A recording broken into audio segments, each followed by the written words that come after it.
Welcome students. तो बता रहे हैं आपको कि कितने मार्क्स का क्या कुछ आएगा ग्रामर के अंदर। आपके बिना क्वेश्चन आंसर याद किए भी आप कितना पेपर सोल्व वो कर सकते हैं ग्रामर बेस पे। तो सबसे पहले आपको पता है एक अनसीन पैसेज आता है, बाहर से पैरा आता है, वो 10 मार्क्स का होगा। तो उसे आपने बड़े ध्यान से पढ़ना है। वो टॉपिक उसमें कौन से होंगे, जो ज्वलंत टॉपिक है वही होंगे। जैसे अभी +2 का एग्जाम हुआ है, उसमें महाकुंभ के ऊपर आया हुआ है, कुंभ से रिलेटेड टॉपिक था। बाढ़ से हो सकता है, भूकंप से रिलेटेड हो सकता है, ये टॉपिक उसके अंदर दिए होते हैं। तो वो अपने ध्यान से पढ़ना है। और उसमें एक दिया होता है कि इसका अपोजिट वर्ड लिखो या सिनोनिम लिखो। तो पहले को ध्यान से पढ़ के और उसके बाद में आपने उसका चुनाव करना, आंसर का चुनाव करना है। फिर एक पैरा और आता है, वो भी 10 मार्क्स का होगा। उसमें भी आपने आंसर है वो सिलेक्ट करके और फिर उनको टिक करना है। ऑप्शन दिए होंगे और बड़े ध्यान से आपने उसमें से टिक करना है। तो ये कितने का हो गया, 20 मार्क्स का हो गया। इसके बाद में फिर एक पैसेज आता है आपकी बुक में से, टेक्स्ट बुक में से, जैसे डायरी ऑफ एनी फ्रैंक का चैप्टर है, लेको का चैप्टर है, ओके, वल्ली का चैप्टर है, भोली का चैप्टर है, सरमन एट बनारस है। जो इंपॉर्टेंट चैप्टर रहते हैं जो आपको दिखाई दे रहे हैं स्क्रीन पर, उनमें से पैसेज आने की संभावना सबसे ज्यादा रहती है। इसके बाद आएंगे फिल इन द ब्लैंक्स।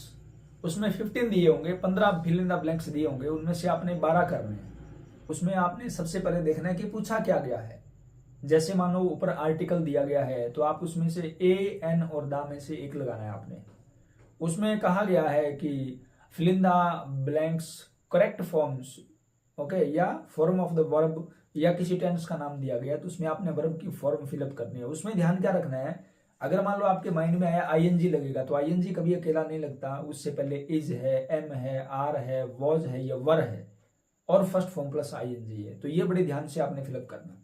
अगर आपको लगता है इसमें थर्ड फॉर्म लगेगी तो थर्ड फॉर्म आपने डायरेक्ट नहीं लगानी है। थर्ड फॉर्म से पहले आप हैज, हैव या हैड का यूज करेंगे, ओके। इसी तरह सिंस और फॉर जहां आता है उसमें has been, have been, had been का आप यूज करेंगे। तो जो रूल दिए गए हैं वीडियो पहले ही बना चुके हैं करेक्ट फॉर्म की। जिसको टेंस ना भी आते हो तो भी वो रूल याद करके और आप फॉर्म है वो फिल इन द ब्लैंक्स में फिलअप कर सकते हो। इसके बाद आता है पंक्चुएट द फ्लोइंग। उसमें आपने सिर्फ छोटे बड़े अक्षर ही लिखने हैं, वही ठीक करने। 4 ऑप्शन दिए होंगे, उसमें एक तो पहला अक्षर है वो बड़ा होना चाहिए, और किसी का नाम आया है तो उस नाम का पहला अक्षर है वो बड़ा हो। पंक्चुएट के रूल थोड़े से हैं और उनको आपने अगर ध्यान से पढ़ा है तो वो आप आराम से ठीक कर सकते हैं। यानी आपका जो ध्यान है वो एक मार्क्स के ऊपर होना चाहिए। इसके बाद आते हैं इनडायरेक्ट स्पीच, डायरेक्ट से इनडायरेक्ट में आने हैं। वो आपको अगर रूल याद हो कि शेड टू को कहाँ कैसे बदला जाता है। सिंपल वाक्य में शेड टू को टोल्ड में बदलते हैं, ओके। अगर क्वेश्चन मार्क लगा हो तो आस्क्ड में बदलते हैं, ऑर्डर हो तो ऑर्डर टू में बदलते हैं। अगर हुर्रा लिखा हो, अल्लाह लिखा हो तो वहां बदलते हैं एक्सक्लेम्ड विद में, ठीक है।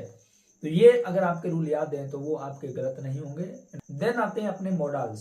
उसमें shall, will, can, could, may, might, would, इनका आपने यूज करना है। तो इनके रूल भी आप पहले पढ़ोगे और फिर उसमें से आप सिलेक्ट करोगे। आपने रूल पहले पढ़े हैं तभी आपके माइंड में वहां आएंगे, अदरवाइज आप नहीं कर पाओगे। देन है अपना इसके बाद नॉन फिनाइट्स आता है। नॉन फिनाइट में क्या होता है, एक तो जिरंड होता है वर्ब की फर्स्ट फॉर्म प्लस आईएनजी, एक डायरेक्ट थर्ड फॉर्म का यूज होता है, हैविंग प्लस थर्ड फॉर्म का यूज होता है। आपके मोस्टली कौन सा आता है कि वर्ब की फर्स्ट फॉर्म या टू प्लस फर्स्ट फॉर्म और या फिर आईएनजी का यूज आता है। तो ये आपके ग्रामर के पॉइंट है वो आने वाले हैं। इसके बाद आपका लेटर या एप्लीकेशन। लेटर में आप एडिटर का याद कर सकते हैं, क्योंकि सारी प्रॉब्लम है वो एक ही एडिटर के उस फॉर्मेट के अंदर आ जाती है। एडिटर का लेटर होता है और या हम प्रिंसिपल को लिखते हैं। एक होते हैं पर्सनल लेटर। आप दो ही अगर कर लेते हो, एडिटर और प्रिंसिपल, स्कूल के प्रिंसिपल को लिखते हैं, दोनों में से आप आसानी से कर सकते हो।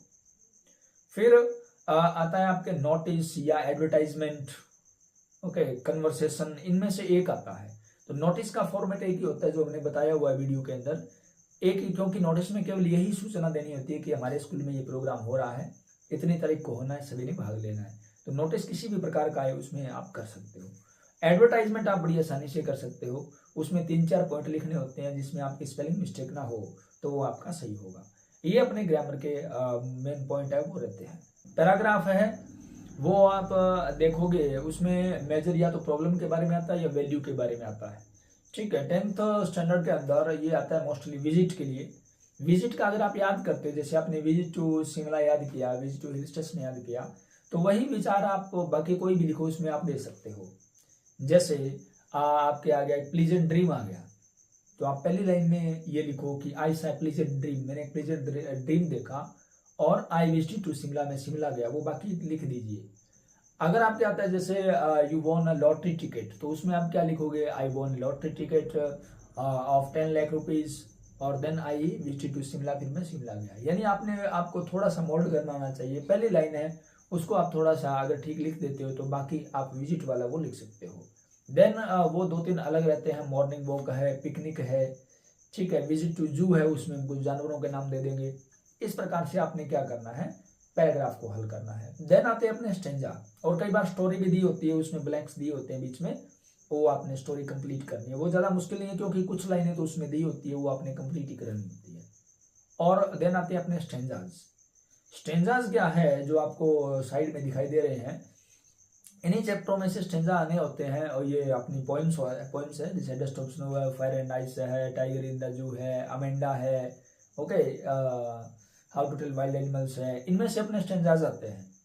तो आपने एक तो जो पोएम है, इंपॉर्टेंट पोएम कोट की गई है, उनके आपने जो पोइट है वो याद करने हैं। पोएम का नाम आपके अच्छे तरीके से विद स्पेलिंग है वो याद होना चाहिए, ओके। और उनके स्टेंजा आपने जरूर पढ़ने हैं, क्योंकि अपने पोएम 10th के अंदर है, वो ज़्यादा लेंथी नहीं है। जैसे dust of snow, fire and ice, इनके एक 2 स्टेंजा हैं, और जो जिसमें कई स्टेंजाज है, जैसे मान लो अमेंडा है तो उसमें 2 या 3 स्टेंजा रहते हैं, टाइगर इन द जू है जो इंपॉर्टेंट है, तो वो आपने बड़े ध्यान से पढ़ना है, क्योंकि उसमें एंटोनिम वर्ड पूछा जाता है, सिनोनिम पूछा जाता है, और ये पूछा भी जाता है कि इसमें बोलने वाला कौन है, ये भी ध्यान रखना। कईयों में जैसे पोइट होता है, कईयों में वो लड़की है, तो ये भी आपने बड़े ध्यान से करना है।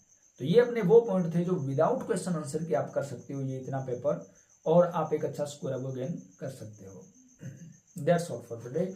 Thanks for your nice listening and cooperation.